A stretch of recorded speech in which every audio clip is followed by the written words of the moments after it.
He was so vain he named himself after a Greek god.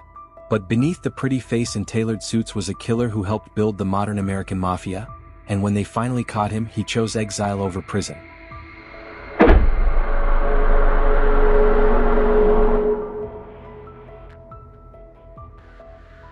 November 22, 1902. Montemerano, Italy. A mountain village in southern Italy where poverty was hereditary and escape was the only ambition. Giuseppe Antonio Dodo was born into a world with no future, where children were raised to accept hardship as destiny. His family was poor, not just struggling but desperately, hopelessly poor. His father worked whatever jobs existed. His mother stretched every lira until it screamed. When Giuseppe was still young, maybe 7 or 8 years old, the family made the decision that millions of Italians made in those years. They would leave. They would cross the ocean to America, to New York, to the Promised Land. They arrived in Brooklyn in the early 1910s, settling in the Italian neighborhoods where the old language still dominated and the old ways transplanted into new soil. The Dodo family thought they were escaping poverty. They didn't realize they were bringing their son into the most violent, opportunistic criminal landscape in American history. Young Giuseppe, who would eventually Americanize his name to Joseph, was different from other immigrant kids. He was handsome, unusually so. Sharp features, strong jaw, piercing eyes. And he knew it. He was vain, obsessed with his appearance, spending whatever money he could get on nice clothes, on grooming, on looking good. By his teenage years, Giuseppe Dodo had shed his birth name entirely. He chose a new name, one that reflected his vanity and his ambition, Joe Adonis, named after the Greek god of beauty. It was audacious, arrogant, perfect. And the name stuck. Joe Adonis grew up in the same Brooklyn neighborhoods as Charles Lucky Luciano, Vito Genovese, and other young gangsters who would reshape American organized crime. They ran together, stole together, learned the game together. And Joe, with his good looks and natural charm, found that doors opened for him that stayed closed for uglier criminals. In the 1920s, during Prohibition, Joe Adonis became part of what was known as the Broadway Mob, a crew of young Italian gangsters who controlled bootlegging, gambling, and various rackets in New York. The crew included Lucky Luciano, Frank Costello, and other future bosses. Joe was smart, ambitious, and absolutely ruthless. He wasn't just muscle, he was a strategist, an organizer, someone who understood that the real money was in controlling businesses, not just robbing them. He learned from the older gangsters but also saw their mistakes, understood that the future belonged to those who could adapt. Prohibition was a gold mine, and Joe exploited it completely. He worked with Luciano importing and distributing bootleg liquor, building networks across New York and New Jersey. The money flowed in rivers, millions of dollars for men barely in their 20s. But Joe understood something crucial: prohibition wouldn't last forever. Smart criminals needed to build legitimate businesses, create legal income streams, position themselves for the post-prohibition world. Joe started investing in nightclubs, restaurants, entertainment venues, businesses that could survive regardless of liquor laws. He also built relationships with non-Italian gangsters, particularly Jewish mobsters like Meyer Lansky and Bugsy Siegel. This was unusual at the time. The mob was mostly divided along ethnic lines. But Joe, Luciano, and a few others understood that cooperation was more profitable than competition, that ethnic barriers were stupid limitations. These relationships would define Joe's career and make him one of the most powerful gangsters in America. In the 1930s, Joe Adonis became closely connected to Murder Incorporated, the enforcement arm of the National Crime Syndicate, a group of contract killers who murdered on behalf of mob families across the country. Murder Incorporated wasn't just random violence. It was organized, professional, efficient. When a mob boss needed someone eliminated, he contacted Murder Incorporated. Killers were dispatched, the target was hit, and everyone maintained plausible deniability. No family had to use their own soldiers, no trails led back to the bosses who ordered the hits. Joe wasn't a hands-on killer in Murder Incorporated. He was too valuable, too high-ranking for that. But he was involved in ordering hits, coordinating operations, ensuring that problems were solved permanently. Dozens of people died on Joe's orders, their bodies dumped in rivers, buried in construction sites, disappeared forever. The most famous Murder Incorporated killers, like Abe Kid Twist Relis and Albert Anastasia, were part of Joe's network. They took orders from Joe, from Luciano, from the other bosses. When someone violated mob rules, stole money, or became a threat, Murder Incorporated made them disappear. This system worked for years, creating a reign of terror across the underworld. People understood that crossing the mob meant death, not just any death but professional, inevitable, inescapable death. Joe Adonis was one of the architects of this system, one of the men who turned murder into an industry. In 1930 to 1931, the Castellamarese War erupted, a bloody conflict between Joe Masuria, the old guard boss, and Salvatore Maranzano, the challenger. It was a war for control of New York's Italian underworld, and every gangster had to choose a side. Joe Adonis sided with Lucky Luciano, who was nominally under Masuria but secretly planning his own move. Joe understood that both Masuria and Maranzano represented the old way: violence, tradition, resistance to change. The future belonged to younger, smarter gangsters who understood modern business. When Luciano orchestrated Masuria's assassination in April 1931, Joe was part of the plot. He helped plan the hit, provided support, ensured that everything went smoothly. Masuria was gunned down in a Coney Island restaurant, and Maranzano emerged as the sole boss. But Maranzano's reign lasted only 5 months. He declared himself boss of all bosses, and began planning to eliminate the young gangsters who threatened his authority, including Luciano and Joe. But Luciano struck first, ordering Maranzano's assassination in September 1931. With both old bosses dead, the young generation took over. Luciano became the most powerful boss in New York, and Joe Adonis was his closest ally, his most trusted lieutenant. Together, they would reshape American organized crime. After Maranzano's death, Lucky Luciano created the Commission, a ruling body of mob bosses designed to prevent future wars and coordinate activities across families. It was revolutionary, replacing dictatorship with a form of mob democracy. Joe Adonis was instrumental in building the Commission structure. He sat in on meetings, helped negotiate agreements, mediated disputes between families. He wasn't officially on the Commission. He wasn't a family boss, but he was Luciano's representative, his voice, his enforcer. The Commission established rules: the 5 New York families, territories for each family, no killing bosses without approval, cooperation on major operations. It created stability, allowed the mob to focus on making money instead of making war. Joe thrived in this new structure. He was a diplomat, someone who could talk to different families, negotiate deals, solve problems without violence when possible.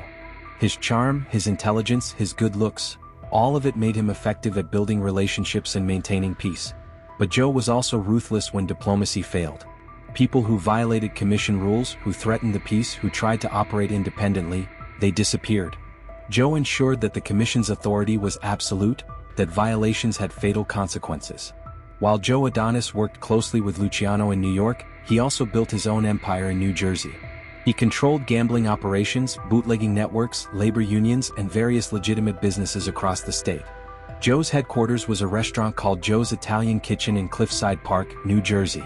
It wasn't just a restaurant, it was his office, his meeting place, his throne room. Politicians, judges, police officials, businessmen, they all came to Joe's restaurant to pay respects, ask favors, conduct business. The restaurant operated openly, obviously mob-connected, yet untouchable. Local police were paid off, state officials looked the other way, federal authorities couldn't penetrate it. Joe held court there for years, making decisions that affected businesses and lives across New Jersey. Joe also controlled the docks in New Jersey, Hoboken, Jersey City, Newark. This was crucial for bootlegging operations and later for controlling legitimate shipping. The Longshoremen's Union was mob-controlled, and Joe was one of the power brokers determining who worked, who got contracts, who could operate without problems. His New Jersey operations made Joe enormously wealthy. He owned nightclubs, restaurants, real estate, vending machine businesses. He laundered money through legitimate enterprises, invested in businesses that looked clean but generated mob profits. By the 1940s, Joe Adonis was a millionaire many times over. In 1936, Lucky Luciano was convicted on prostitution charges many historians believe were manufactured or exaggerated, and sentenced to 30 to 50 years in prison. It was a devastating blow to the mob, removing its most powerful leader. Joe Adonis visited Luciano in prison, maintained contact, helped coordinate operations while the boss was locked up. During World War II, Luciano was used by naval intelligence to secure the New York waterfront against sabotage, demonstrating his continued power even from prison. In 1946, Luciano's sentence was commuted, and he was deported to Italy. He would never return to the United States. The mob's greatest boss was gone, exiled, unable to directly control American operations. For Joe Adonis, Luciano's deportation was both opportunity and loss. Opportunity because Joe gained more independence, more power in New York and New Jersey. Loss because he lost his mentor, his closest ally, his protector. Joe continued to coordinate with Luciano through intermediaries, maintaining their partnership despite the distance. But it wasn't the same. The dynamic duo that had reshaped the American mafia was permanently separated, and Joe had to navigate the mob world without his best friend and most powerful ally. In 1950 to 1951, Senator Estes Kefauver led televised hearings investigating organized crime in America. It was the first time the American public got a close look at the mob, and millions tuned in to watch gangsters testify. Joe Adonis was called to testify, and his appearance was memorable. He was dressed impeccably, looked more like a movie star than a gangster, and maintained his composure throughout. But Joe also did something that would define mob testimony for generations. He invoked the Fifth Amendment, refusing to answer questions on grounds of self-incrimination. Over and over, "I refuse to answer on the grounds that it may tend to incriminate me." Joe answered virtually nothing, gave the committee nothing useful, maintained the code of silence even on national television. But the hearings damaged Joe's carefully constructed image. The public now knew who he was, what he was. The handsome businessman from New Jersey was exposed as a high-ranking mobster, a close associate of Lucky Luciano, a man involved in decades of organized crime. The publicity also made Joe a target. Law enforcement agencies that had ignored him for years suddenly felt pressure to do something. Federal prosecutors began building cases, local police increased raids, politicians who had taken his money distanced themselves. Joe Adonis, who had operated successfully for decades by staying out of the spotlight, was now famous. And in the mob, fame was dangerous. Joe Adonis had a problem similar to Carlos Marcello's. He wasn't technically an American citizen. Born in Italy, brought to America as a child, he had never completed naturalization. This made him vulnerable to deportation. After the Kefauver hearings, federal authorities began deportation proceedings against Joe. They argued that as a criminal alien he should be removed from the United States and sent back to Italy, a country he barely remembered, where he knew almost no one.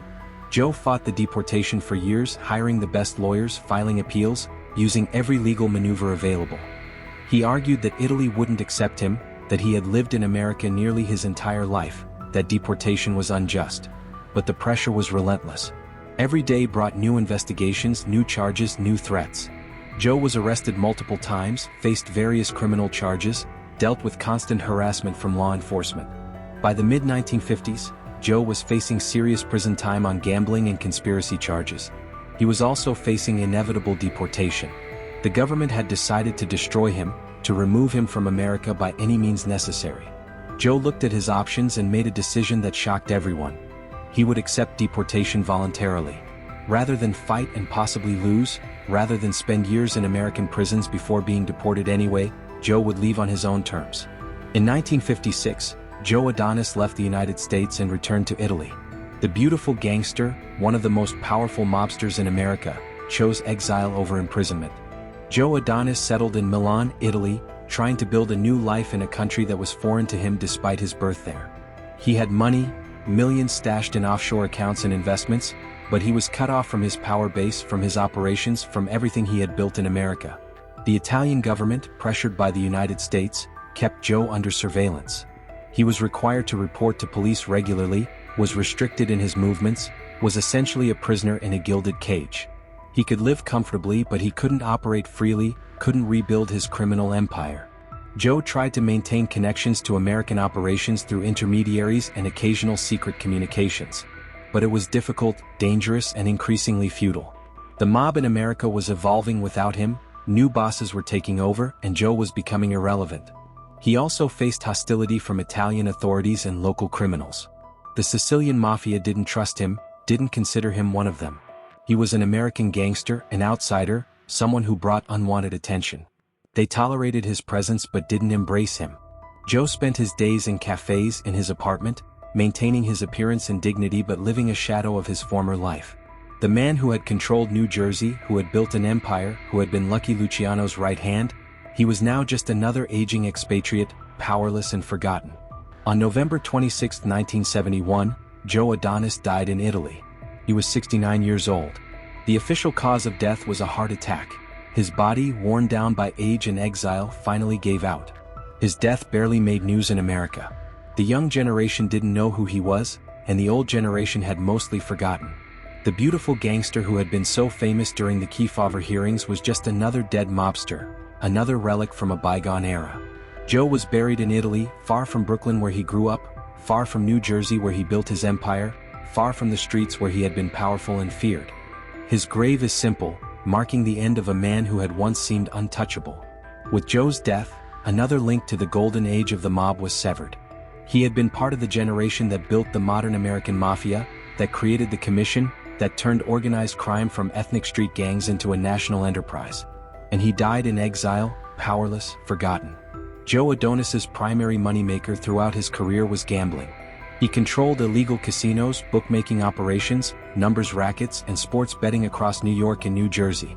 His gambling operations were sophisticated, organized, professional. He employed hundreds of people: dealers, runners, bookies, enforcers, accountants. The money flowed in constantly, thousands of dollars daily, millions annually. Joe's casinos weren't back alley operations. They were sophisticated establishments, often disguised as private clubs or legitimate businesses. Politicians, businessmen, judges, they all gambled at Joe's places. This gave Joe leverage, information, connections that protected his operations. The numbers racket was particularly profitable. Working-class people would bet small amounts daily, hoping to hit the number and win big. The odds were heavily against them, but hope was a powerful drug. Joe's numbers operations across Italian and other immigrant neighborhoods generated consistent profits with minimal overhead. Sports betting was another major revenue stream. Joe controlled bookies across New Jersey and parts of New York, taking bets on baseball, boxing, horse racing, anything people would gamble on. The bookies paid Joe a percentage, and anyone who tried to operate independently was shut down violently. The gambling empire made Joe wealthy enough to live like a millionaire while maintaining the fiction that he was just a restaurant owner. The money was laundered through legitimate businesses, hidden in offshore accounts, invested in real estate and stocks. By the time of his deportation, Joe's net worth was estimated in the tens of millions. Extraordinary wealth for someone who claimed to be a simple businessman. One of Joe Adonis's lesser-known but highly profitable operations was his control over automobile distribution in New Jersey. This racket demonstrates Joe's sophistication and his ability to exploit legitimate industries. In the 1930s and 40s, Joe gained influence over car dealerships in New Jersey. Through threats, violence, and strategic partnerships, he forced dealerships to buy cars through his distribution network. This meant that Joe got a cut of every car sold in his territory. He also controlled auto repair shops, parts suppliers, and used car lots. If you wanted to operate in the auto business in New Jersey, you dealt with Joe Adonis. Trying to operate independently meant labor problems, supply disruptions, mysterious fires, violence. This racket was brilliant because it was mostly legal. Joe owned legitimate businesses, paid taxes on some of his income, looked like a successful businessman. The extortion and intimidation that maintained his monopoly were hidden, hard to prove, and rarely prosecuted. The automotive racket also connected Joe to legitimate businessmen and politicians. He attended industry events, joined business associations, donated to political campaigns. This gave him a veneer of respectability and made it harder for law enforcement to paint him as just a gangster. Joe Adonis owned and controlled numerous nightclubs across New York and New Jersey. These weren't just businesses, they were power centers, places where Joe conducted business, entertained celebrities and politicians, and maintained his public image. The most famous was his restaurant in Cliffside Park, but Joe owned stakes in clubs across the region. Duke's in Cliffside Park, the Riviera in Fort Lee, various establishments in Manhattan. All connected to Joe, all generating income and influence. These nightclubs served multiple purposes. They were money laundering operations, turning illegal gambling profits into legal business income. They were meeting places where Joe could conduct business away from direct surveillance. They were showcases for Joe's lifestyle, demonstrating his power and wealth. Celebrities frequented Joe's clubs, singers, actors, athletes. This gave Joe social credibility and made his establishments desirable. Politicians and judges also visited, and Joe made sure their visits were noted, creating leverage and connections. The nightclub empire was also a talent pipeline. Joe had connections to the entertainment industry, could help performers get gigs, could open doors. Some entertainers were grateful, others were intimidated, but all understood that in New York's nightlife scene, Joe Adonis was a king. Joe Adonis's control over New Jersey's waterfront was crucial to his empire. The docks in Hoboken, Jersey City, and Newark were essential for commerce, and Joe's influence over the longshoremen's union gave him enormous power. Through violence, intimidation, and strategic alliances, Joe and his associates controlled who worked on the docks, which ships got unloaded, which cargo moved smoothly. Businesses that wanted their goods handled without problems paid Joe, either directly or through union dues and kickbacks. This control was particularly valuable during Prohibition for smuggling bootleg liquor, but it remained profitable long after. Stolen goods moved through the docks, narcotics were imported, legitimate businesses paid for labor peace. The waterfront control also gave Joe political power. Longshoremen were a large voting bloc, and union leaders delivered votes to politicians who cooperated with Joe. This created a cycle of corruption. Politicians protected Joe's operations, Joe delivered votes, everyone profited except the workers. Elia Kazan's famous film On the Waterfront, 1954, dramatized this corruption, though it didn't name Joe specifically. The film depicted the violence, extortion, and control that characterized the docks, the world that Joe helped create and maintain. Throughout his career, Joe Adonis maintained an elaborate facade as a legitimate businessman. He owned restaurants, nightclubs, car dealerships, real estate. He filed tax returns, paid some taxes, maintained the appearance of legality. This facade served multiple purposes. It provided legal income to explain his lifestyle. It gave him legitimate reasons to meet with various people and conduct business. It made him appear respectable, making it harder for law enforcement to paint him as a dangerous criminal. Joe was skilled at maintaining this facade. He dressed impeccably, spoke articulately, carried himself like a successful entrepreneur. He attended charity events, supported Italian-American organizations, was active in his community. To many people in New Jersey, Joe Adonis was a successful businessman and community leader, nothing more. But the facade was built on violence and intimidation. Every legitimate business Joe owned was connected to criminal activity, money laundering, extortion, fronts for illegal operations. The restaurants where politicians dined were also where mob business was conducted. The nightclubs where celebrities performed were also where gambling debts were collected with threats. The Kefauver hearings destroyed Joe's facade completely. His appearance on national television, his refusal to answer questions, the evidence of his mob connections. It exposed the lie. Joe Adonis wasn't a businessman. He was a gangster who owned businesses. Joe Adonis's vanity was legendary. He spent enormous amounts of money on clothes, grooming, maintaining his appearance. He had custom-made suits, expensive shoes, perfectly styled hair. He was obsessed with looking good, with living up to his chosen name. This vanity served him well in some ways. His good looks and stylish appearance made him effective at diplomacy, at building relationships with people outside the mob. He could attend legitimate social events without looking like a stereotypical gangster. He could charm women, impress businessmen, disarm politicians. But the vanity also revealed insecurity.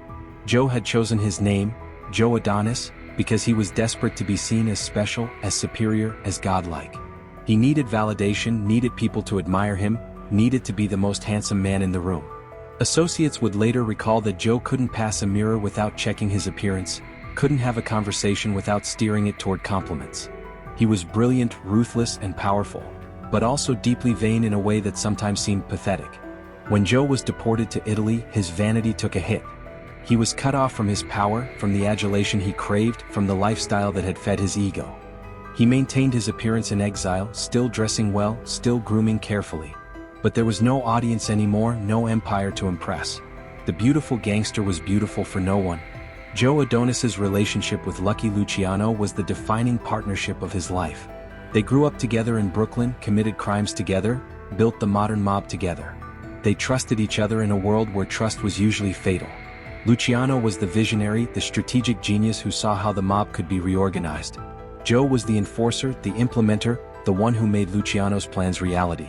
Together, they were unstoppable. Luciano's brains and Joe's ruthlessness created the most powerful criminal partnership in America.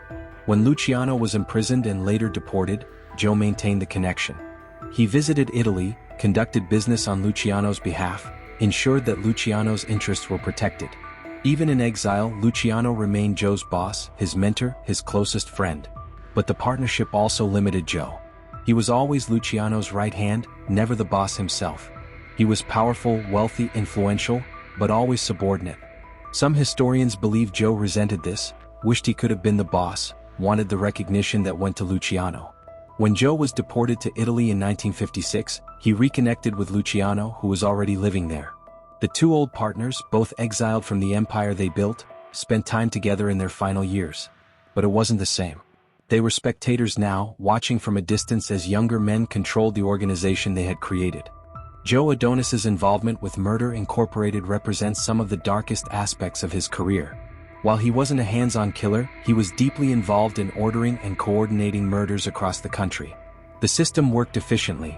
A boss needed someone eliminated, the order went through the commission or directly to Murder Incorporated, killers were dispatched, the target was eliminated. Joe was often the intermediary, the one who received orders and ensured they were carried out. Dozens of murders were connected to Joe's orders. Some were business disputes, someone stole money, violated agreements, caused problems. Some were personal, insults, betrayals, disrespect. Some were strategic, eliminating witnesses, removing threats, consolidating power. The bodies piled up throughout the 1930s and 40s. Some were found in rivers, some buried in construction sites, some simply disappeared. Murder Incorporated was professional, efficient, and terrifyingly effective. When Murder Incorporated was eventually exposed in the early 1940s, after Abe Relis began cooperating with authorities, Joe narrowly avoided prosecution. He was named as someone who ordered hits, but the evidence was insufficient to charge him. Relis fell out of a window while in protective custody, almost certainly pushed by corrupt police protecting the mob, and the cases against Joe and others collapsed. Joe escaped prosecution for Murder Inc.'s crimes, but he never escaped the reputation. Everyone in the underworld knew he was connected, knew he had ordered killings, knew he was dangerous. Unlike some mob bosses who avoided narcotics, Joe Adonis was involved in drug trafficking, particularly in the 1940s and 50s. His waterfront control made him perfectly positioned to import powder, dope, and other stuff through New Jersey ports. Joe worked with Meyer Lansky, Lucky Luciano, and others to establish narcotics distribution networks. Drugs came into the country through the docks, were distributed across New York and New Jersey, generated enormous profits. Joe's cut was substantial. But narcotics also brought increased federal attention.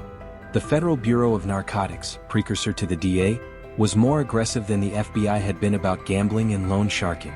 Drug cases came with severe sentences and created informants. Men facing 20 to 30 years would cooperate, testify, destroy entire organizations. Joe was careful about his drug operations, operating through intermediaries and maintaining insulation from direct involvement. But the risk was always there, and the narcotics trade contributed to the increased law enforcement pressure that eventually led to his deportation. Despite his power in New Jersey, Joe Adonis never forgot his Brooklyn roots. He maintained connections to his old neighborhood, supported Italian-American community organizations, attended weddings and funerals. Brooklyn in Joe's youth was where he learned the game, where he met Luciano and the other young gangsters who would reshape organized crime. The streets where they grew up, Williamsburg, Red Hook, the Navy Yard, were training grounds for America's most successful criminals. Joe's Brooklyn connections served him throughout his career. Old friends became associates, neighborhood relationships became business partnerships, childhood bonds created unbreakable loyalty. The Brooklyn mob network that Joe was part of dominated American organized crime for decades. But Brooklyn also represented what Joe had escaped: poverty, powerlessness, the immigrant struggle. Joe lived in New Jersey, dressed like a millionaire, presented himself as successful and sophisticated. But he was always the poor kid from Brooklyn who had renamed himself after a god because he was desperate to be someone special. Joe Adonis maintained a relatively private family life despite his public profile. He was married and had children, though he kept them separate from his criminal activities as much as possible. Like many mobsters, Joe also had mistresses and relationships outside his marriage. His good looks and charm made him attractive to women, and he exploited that throughout his life. These relationships were kept discreet, conducted away from his family, part of the shadow life he maintained. Joe's wife knew on some level what he did for a living. You couldn't be married to Joe Adonis and not understand he was a gangster. But she maintained the facade, raised the children, played the role of the respectable wife. That was the deal in mob marriages. Wives knew, but they didn't ask, didn't interfere, didn't break the illusion. When Joe was deported to Italy, his family situation became complicated. His wife and children remained in America, and Joe was cut off from them. He could communicate through letters and occasional visits, but he was essentially removed from their lives. The man who had built an empire couldn't be present for his own family. Joe Adonis left behind a complicated legacy. He helped build the modern American mafia, created structures and systems that lasted for decades. He was ruthless, intelligent, and effective, one of the most successful gangsters of his generation. But Joe is also largely forgotten today. Unlike Luciano, whose name remains famous, or Capone, who became a cultural icon, Joe Adonis faded from public consciousness. His deportation removed him from the American mob story, and his death in exile meant he wasn't around for the big trials and exposés that defined later mob history. For those who study organized crime, Joe represents the sophistication of the mob in its golden age.